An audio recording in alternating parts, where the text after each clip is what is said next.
Hello friends, Poppy's টুপ গার্ডেনে আপনাদের সবাইকে স্বাগত। আর এই দেখুন সকালবেলা আমি এসেছি বাগানে পুজোর ফুল নিতে। আর সকালের বাগানটা এত সুন্দর লাগে না যে আসলে আর যেতেই ইচ্ছা করে না। আসলে রাত্রেবেলা গাছে জল দিয়ে সব গাছগুলোকেই স্নান করিয়ে রেখে দিই, তো সকালবেলা কিন্তু গাছগুলো দারুণ লাগে দেখতে। আর এখানে দেখুন সেদিন একটা দেখালাম আপনাদেরকে যে ফুল ফুটেছে, আজকে কিন্তু সেই পাশের যে কুড়িটা ছিল সেটা আবার ফুটেছে। তো কি দারুণ কালারটা, খুব সুন্দর লাগছে। ওই একাই যেন বাগানটাকে আলো করে রেখে দিয়েছে। আর যেহেতু এখন 7টা পার হয়ে গেছে, 7:30 মতো বেজে গেছে, তো টাইম ফুলগুলো ফুটতে শুরু করেছে। আর বেলি ফুল ফুটেছে কত দেখুন। তো আজকে এখন আমি ফুলগুলো নিয়ে যাব। আর আজকে থাকবে আপনাদের জন্য একটা হারভেস্টিং ভিডিও, সেটা আমি আবার পরে এসে হারভেস্ট করব। আসলে আগের ভিডিওতেই আপনাদেরকে বলেছিলাম যে আগামীকাল আমার হারভেস্ট করতে হবে, তো সেই মতোই এই ভিডিওটা আমি কালকে করেছি, আজকে আপনাদের কাছে পৌঁছে দেব। আর আজকে কিন্তু আমি একা আসিনি, আজকে আমার সঙ্গে প্রণবও আছে। তো ও তো ফুল তুলতে ভীষণই ভালোবাসে, কিন্তু আমার ছাদে আর ও খুব একটা এখন আসে না। নানা রকম শারীরিক সমস্যার জন্য এত উপরে আর ও ওঠে না। তো সেই জন্য ওর আর আসা হয় না। এখন ফুলটা আমিই তুলি। আগে কিন্তু আমার প্রত্যেক দিন পুজোর ফুলটা ওই তুলে দিত। তো আজকে এসেছিলো ঠাকুর ঘরে প্রণাম করতে, আর ওখান থেকেই আমাকে ডাকাডাকি করছিল যে আমার হলো কিনা। তো আমি বললাম যে উপরে এসো, এসে দেখো কত ফুল ফুটেছে বাগানে। আর এসেই অনেক দিন পর বাগানে এসছে, তো ঘুরে ঘুরে সব দেখছিল আর বলছে বাহ, অনেক ফুল ফুটেছে। তো আসলে পুজোর ফুল তুলতে ও বরাবরই ভীষণ ভালোবাসে, কিন্তু ওর ওই যে বললাম যে শারীরিক কারণের জন্য এখন আর 3তলার ছাদেও আসে না। দোতলায় এসে ঠাকুর ঘরে প্রণামটা করেই চলে যায়। ওই যে দীর্ঘদিনের অভ্যাস, স্নান করেই একদম ঠাকুর ঘরে চলে আসার প্রণাম করা, তো সেটা না করে পারে না। হাজার অসুবিধা হলেও সেই দোতলা পর্যন্ত চলেই আসে। তো যাই হোক, যখনই আমি ছাদে থাকি তখনই ওকে একটু ডেকে নিয়ে আসি যে একটু বাগানে ঘুরে যাও, ভালো লাগবে। সেই মতোই মাসে 1-8বার আর কি আসে ছাদে। আর এদিকে দেখুন আমার পোড়ল গাছে কত পুরুষ ফুল ফুটেছে, আর ফুলগুলো দেখতে কি দারুণ লাগছে। গাছটা একদম হলুদ হয়ে আছে। আর আরও দুটো যে পোড়ল ছিল, সেই দুটো কেন জানি না শুকিয়ে গেল। তবে 4টে পরপর এখান থেকে আমি তুলে নিয়েছি। আর ছোট্ট ছোট্ট এখন আবার পড়তে শুরু করছে, দেখা যাক সেগুলো আবার থাকে কি না। আর এই নয়নতারার গাছটা কিন্তু পুরনো গাছ, গত বছরের গাছ। আমি একদম কাটিং ছাটিং করে দিয়েছিলাম, দেখুন কত সুন্দর ডালপালা ছেড়ে ফুল দেওয়া শুরু করেছে। আর এবারে আমার সঙ্গে সঙ্গে প্রণবও হাত লাগিয়ে দিয়েছে ফুল তুলতে। দেখছে আমার তো অনেকটা সময় লাগছে তুলতে, তাই একটু তাড়াহুড়া করার জন্য ও শুরু করলো। আসলে ফুল তুলতে ভালোবাসে, না তুলে আর পারছে না। আর এদিকে আমার গাছগুলো ভর্তি তো বেলি ফুল ফুটেছে। তো এই গাছের কাছে আসলেই, কাছ দিয়ে গেলেই কিন্তু সুন্দর একটা গন্ধ এখান দিয়ে ওঠে, এত ভালো লাগে। আর এই ফুলগুলো দিয়ে যখন ঠাকুর ঘরে পুজো করে রেখে দিই, তো ঠাকুর ঘরে আসলেও একটা দারুণ গন্ধে ভরে ওঠে, খুব ভালো লাগে ঠাকুর ঘরে থাকতেও। আর দেখুন আমার কতটা ফুল তোলা হয়ে গেল, এক সাজি ভর্তি বাগান থেকে তুলে নিলাম। যদিও আমার ঘরে কিন্তু বাজারের থেকে আনা ফুলও আছে, কিন্তু বাজারের ফুল দিয়ে পুজো করার থেকে আমার কাছে বাগান থেকে তুলে নিয়ে পুজো করতে বেশি ভালো লাগে।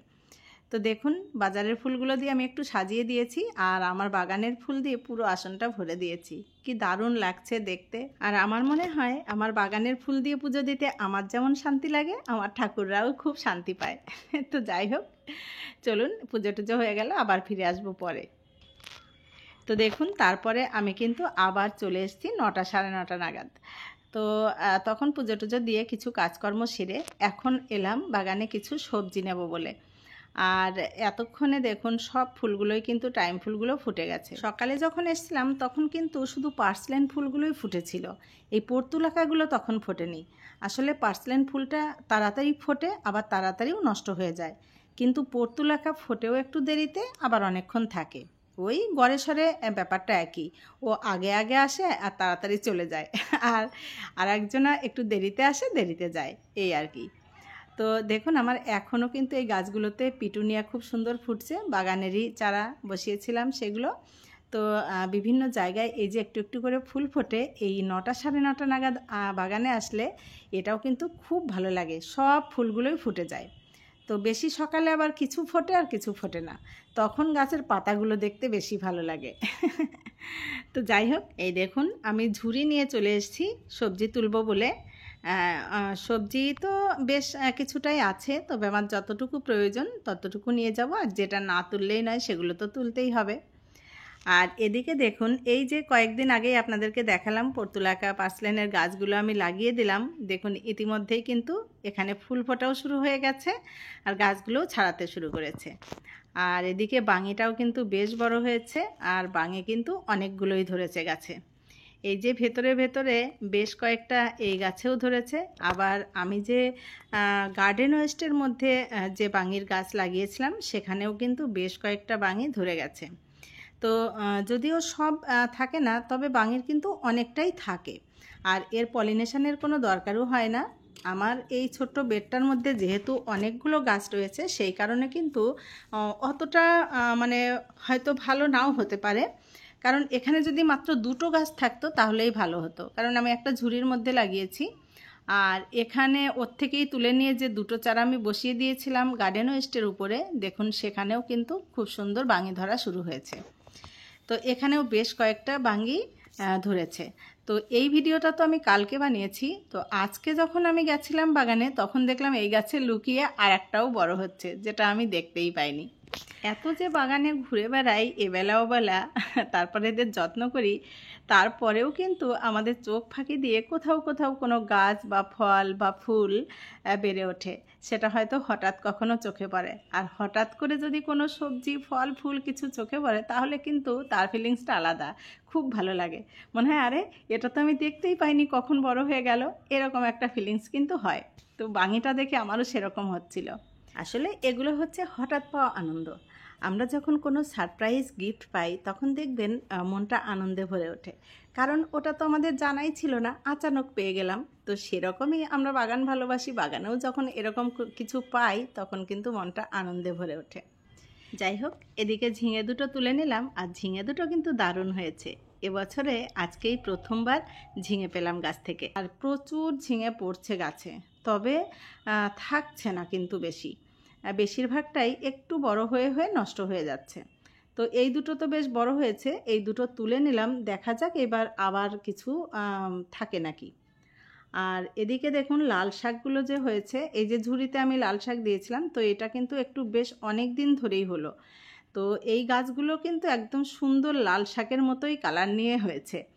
তবে আমার অন্য জায়গায় যে লাল শাকটা হয়েছে সেটার কালার কিন্তু একটু সবুজ সবুজ, একই কিন্তু বীজ। তো দেখুন এখানে কত সুন্দর লাল হয়েছে। তো এই বেডগুলোর শাকগুলো আমি সব তুলে দেব, কারণ হচ্ছে এই যে টাইম ফুলগুলো লাগিয়েছি এর মধ্যে দিয়ে দিয়েছি, তো এগুলো খুব ভালো হবে ঝুড়িতে। সেই জন্য লাল শাকটা পুরোটাই আমি এখান থেকে তুলে নিয়ে ওই ঝুড়িগুলোকে ফাঁকা করে দিলাম।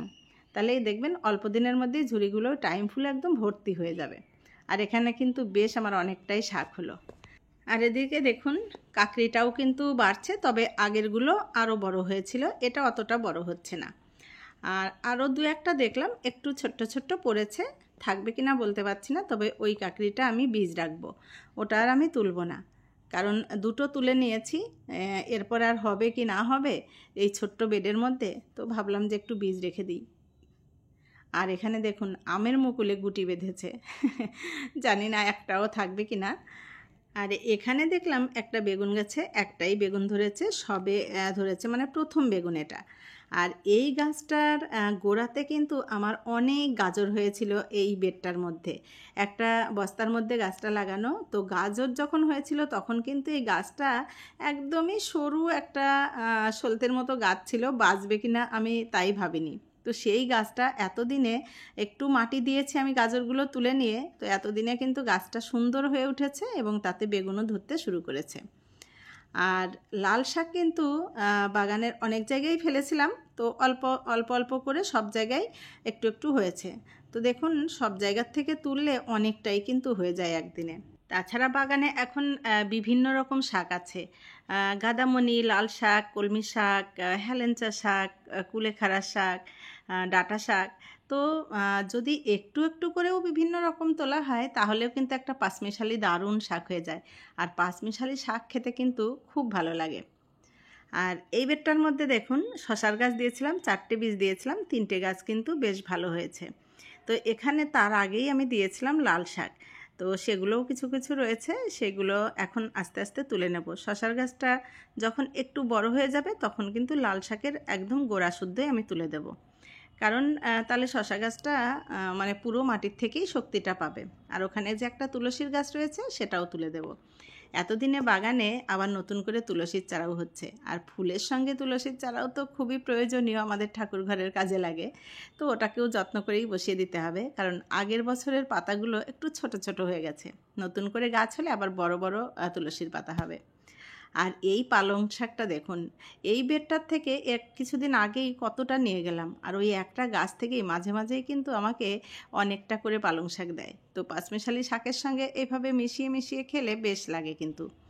আর এখান ওখান করে কিন্তু আমার বেশ অনেকটা শাক হয়ে গেল। এবারে তুলব বাগানের সেরা সবজি উচ্ছে। অনেকগুলো উচ্ছে হয়েছে আবার, এই নিয়ে 3 বার তোলা হবে গাছ থেকে। তো দেখুন, মাত্র 1 মাস আগেই গাছটা বসিয়েছি, তো এর মধ্যেই কিন্তু 3বার আমাকে উচ্ছে দিয়ে গেল, মানে 1 মাস কয়েকদিন হবে আর কি। তো দেখুন 3 বার উচ্ছে পেলাম। আর প্রথমবারে যখন পেয়েছিলাম তখন তো 22-23 দিনের মাথাতেই উচ্ছে পেয়ে গেছিলাম। আর এই বেডটা আমি কিভাবে তৈরি করেছিলাম তার আমি বড় ভিডিও, শর্ট ভিডিও সবই দিয়েছিলাম। তো ঝুড়িটার কিন্তু অর্ধেকটার বেশি ছিল এটা ওটা দিয়ে তৈরি করা, মানে মাটি ছাড়া। তো এই প্রসঙ্গে এক বন্ধুর কথা মনে পড়ে গেল। কিছুদিন আগে আমি যখন ঢেঁড়স লাগালাম, যে বেডগুলো তৈরি করেছিলাম কিচেন ওয়েস্ট দিয়ে, গার্ডেন ওয়েস্ট এসব দিয়ে খানিকটা করে মাটি দিয়ে তৈরি করে রেখেছিলাম, তখন ওই ভিডিওটা দেখে এক বন্ধু আমাকে বলেছিলেন যে আপনি তো বস্তা বস্তা মাটি ব্যবহার করলেন। তো তিনি হয়তো আমার সব ভিডিও দেখেন না, যদি দেখতেন তাহলে হয়তো এমন প্রশ্ন বা এমন কমেন্ট করতেন না। কারণ হচ্ছে মাটি তো কিছুটা ইউজ করি, কিন্তু এই যে মাটি, বস্তা বস্তা মাটিটা এলো কোথা থেকে, পেলাম কোথায় বলুন তো? প্রচুর পরিমাণে গার্ডেন ওয়েস্ট, কিচেন ওয়েস্ট দিয়েই কিন্তু এই বস্তা বস্তা মাটিগুলোও তৈরি করেছি। তো যারা আমার পুরনো বন্ধু তারা তো দেখেইছেন যে আমি কত পরিমাণে সবজির খোসা, গার্ডেন ওয়েস্ট, কাগজ, পুরনো কাপড় এইগুলো দিয়ে দিয়ে কিন্তু বেড তৈরি করি। আর তার উপরে গাছও হয়, সবজিও হয়, আর পরবর্তীতে কিন্তু সেইটাই সুন্দর মাটি হয়ে যায়। তো সেটা দেখলে আর তখন বোঝার উপায় থাকে না যে এইসব দিয়ে মাটিটা আমি তৈরি করেছি। আর সেই মাটিগুলোই যখন আবার ব্যবহার করি, আবার নতুন গাছ বসাই, তখনই কিন্তু এরকম গাছ হয়। আর সেই মাটিটাও হয় প্রচণ্ড পরিমাণে উর্বর মাটি, আর তাতে গাছ কত সুন্দর হয় সেটা তো বাগান দেখে বুঝতেই পারছেন। তো এই 3 তলা ছাদের উপরে বস্তা বস্তা মাটি টেনে আনা কিন্তু সম্ভব নয়। আর আমরা যারা ঘরের বউ বা মেয়েরা বাগান করি, আমাদের এই মেয়ে মানুষের পক্ষে এতটা মাটি টেনে টেনে আনা তো সম্ভব নয়। তাই আমরা অল্প অল্প মাটি বয়ে নিয়ে এসে সেগুলোকেই নানা জিনিস দিয়ে, অল্প অল্প মাটি দিয়েই কিন্তু এরকম ছাদের উপরে এত মাটি তৈরি করেছি। আর এই প্রসঙ্গে তো বেশি কথা বলার দরকারও নেই, কারণ গত যে ভিডিওটা আমি দিয়েছি গতদিন, সেটাও কিন্তু গার্ডেন ওয়েস্ট দিয়ে বড় একটা বেড আমি তৈরি করেছি অল্প মাটি দিয়ে। আর সেখানে 2-1 দিনের মধ্যে গাছও বসিয়ে দেবো, আর দেখতে পাবেন যে সেখানেও সবজি হবে, আর ওই মাটিটাও কত মাটি তৈরি হয়ে যাবে। আর সেই মাটি থেকেই পাবেন আবার এই যে এই রকম টাটকা সবজি। যাই হোক, আজকের মতো এটুকুই। ভিডিওটা যদি আপনাদের ভালো লাগে লাইক, কমেন্ট, শেয়ার করে পাশে থাকবেন। আর নতুন বন্ধুদের যদি ভালো লাগে চ্যানেলটিকে সাবস্ক্রাইব করে সাথে থাকবেন।